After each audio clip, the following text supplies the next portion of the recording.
Brasília, a cidade feita para carros e não para as pessoas. Você conseguiria viver em uma cidade onde atravessar a rua é a mesma coisa que atravessar um deserto?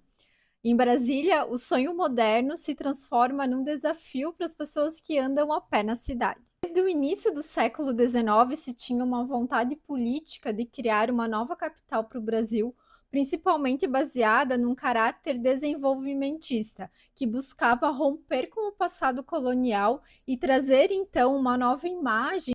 Para isso, o projeto de Brasília foi baseado nos princípios da Carta de Atenas, que foi publicada em 1933, conduzida pelo arquiteto Le Corbusier. Ela é resultado de encontros que aconteceram principalmente na Europa, de congressos internacionais voltados para a arquitetura moderna, onde os arquitetos da época discutiam questões acerca da arquitetura, mas também das nossas cidades. Então, esses princípios eles foram se disseminando pelo mundo e o intuito principal era criar cidades utópicas, né, com um objetivo de ter uma cidade ideal que funcionasse do melhor jeito possível. Essa carta, que então foi o marco do que a gente chama de urbanismo modernista, acreditava que as cidades deveriam ser separadas a partir de 4 funções: trabalhar, habitar, circular e divertir. Então, teria que ter um zoneamento, que a gente chama, né, com essas funções separadas. As primeiras 2 imagens ilustram como que seria essa cidade ideal modernista. Então, além dessa separação de funções, então cada área da cidade teria uma dessas funções, os edifícios seriam esses grandes blocos separados principalmente por grandes avenidas, mas também por grandes áreas verdes. Desse modo, o plano piloto de Brasília, que está ilustrado nessas 2 outras imagens, foi pensado justamente a partir desses princípios.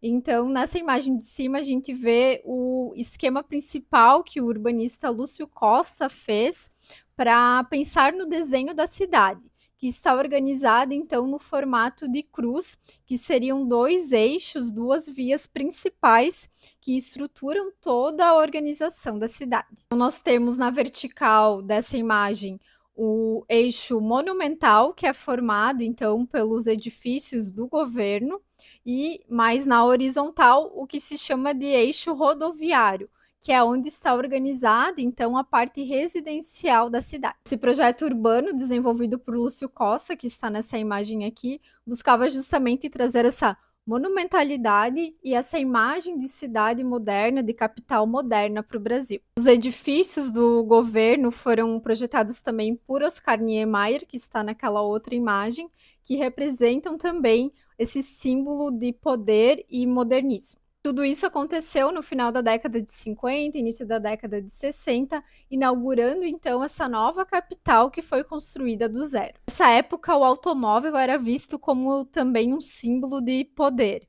Então, além desse funcionalismo que Brasília foi pensado, nessa separação de funções bastante forte, a parte da circulação também é bastante presente nesse projeto da cidade, principalmente a circulação de automóvel. Isso resultou numa cidade marcada principalmente por grandes avenidas e rodovias com diversas pistas de carro, como a gente consegue perceber aqui na imagem. Isso porque o deslocamento foi pensado justamente a partir do uso do automóvel e não de outros tipos de transporte, muito menos para a circulação de pessoas a pé. Vários estudos mostram a dificuldade de quem anda a pé em Brasília. Porque a cidade foi pensada com essa separação de funções, então para ti da tua casa até o local de trabalho é impossível fazer isso a pé.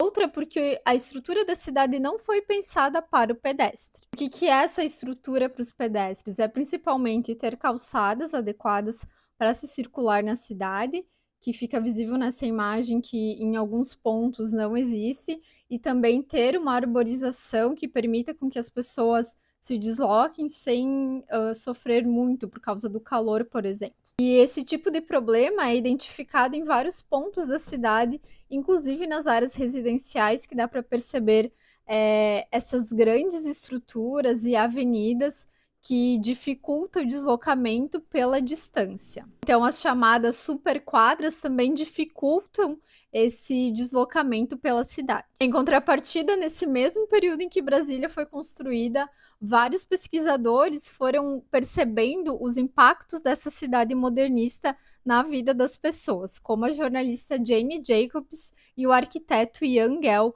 que estudaram então essas relações do espaço público, da cidade com as pessoas. Inclusive, eu já gravei um vídeo aqui no canal falando da importância de pensarmos as cidades para as pessoas, e eu vou deixar o link aqui para vocês assistirem. Mas, basicamente, o que foi criticado nessa estrutura de cidade moderna é essa separação de funções. Então, o importante é que se tenham áreas das cidades com usos mistos, que a gente chama, ou seja, nos edifícios, como nessa primeira imagem, ter o térreo comercial ou com lojas, né, cafés, restaurantes, e na parte de cima da torre ter moradia. Isso faz com que tenha pessoas circulando por esses espaços o dia inteiro e também pela noite. Além disso, essas regiões que são comerciais na parte do térreo, ter edifícios voltados realmente para as calçadas, com mobiliário, como banco, mesas, também vegetação,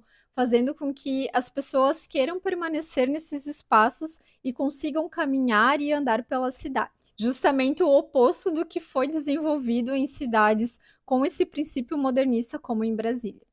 E depois de tantos anos de construção, eu vejo, como arquiteta e urbanista, como seria importante adaptar ao menos algumas áreas, algumas zonas de Brasília para os pedestres, para as pessoas, trazer um pouco mais dessa escala mais humana, com mobiliário, né, vegetação, trazendo outros elementos como esses que eu mostrei antes, que possam atrair as pessoas a circularem pela cidade. Porque, inclusive, há várias cidades fazendo esse movimento de transformar áreas que eram exclusivas para veículos também para pedestres.